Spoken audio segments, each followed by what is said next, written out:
పాపా పాపా పాపా పాపా అమ్మా బేబీ వచ్చేసావమ్మా. పొద్దు నుంచి వెళ్తున్నావు, దేవుళ్ళ తీసుకొచ్చావు. పాపకి జ్వరం వచ్చినట్టుందమ్మా, వైద్యుని పిలిపించండి. డాక్టర్ గారు, పాపకేం ప్రమాదం లేదు కదా? మరేం భయం లేదు, కానీ తెల్లవారి వరకు జాగ్రత్తగా చూసుకోవాలి. 2 గంటలకు ఒకసారి ఈ మందు తాగిస్తుండండి.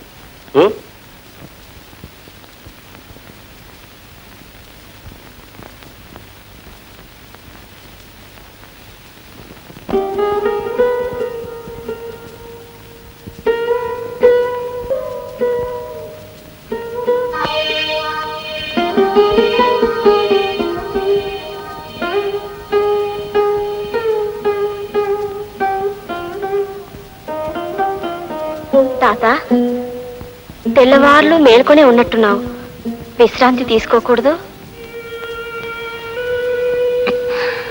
విశ్రాంతి అది ఎప్పుడో నన్ను విడిచిపెట్టిపోయిందమ్మా.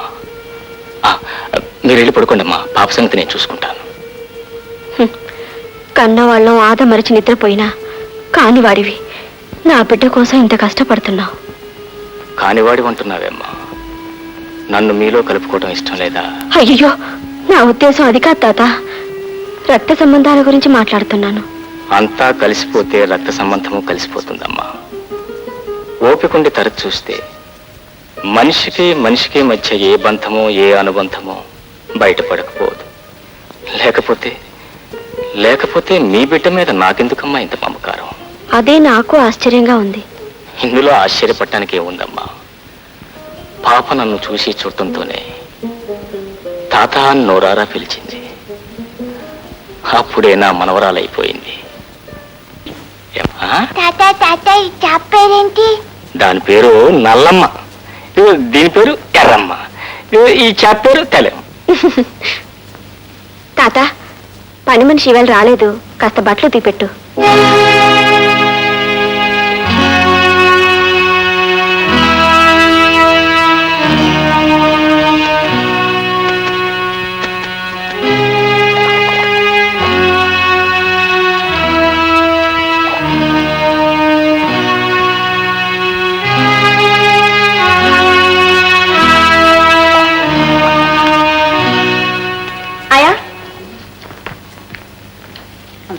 తాతయ్య,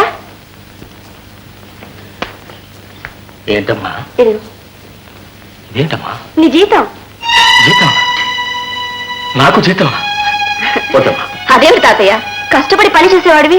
అది కాదు తల్లి, ఈ ఇల్లు నాది, మీరంతా నా వాళ్ళు అనుకుంటున్నారు.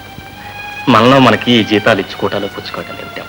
అది సరే అనుకో, నువ్వు మాకెంతో సేవ చేస్తున్నావు కాబట్టి తీసుకొని తీరాల్సిందే, లేకపోతే నా మీద ఒట్టే.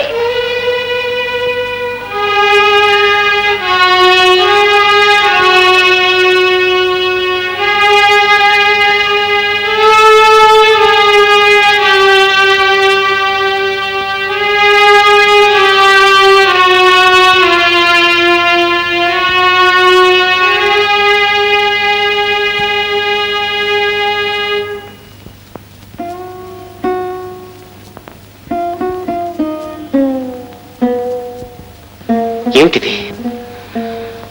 మీ ఇంటి నౌకర్ని కదా, అమ్మగారు జీతం ఇచ్చారు, జీవితం అంతా నీ కోసమే తారపోశాను. ఇది మాత్రం నాకెందుకు? నువ్వే తీసుకో.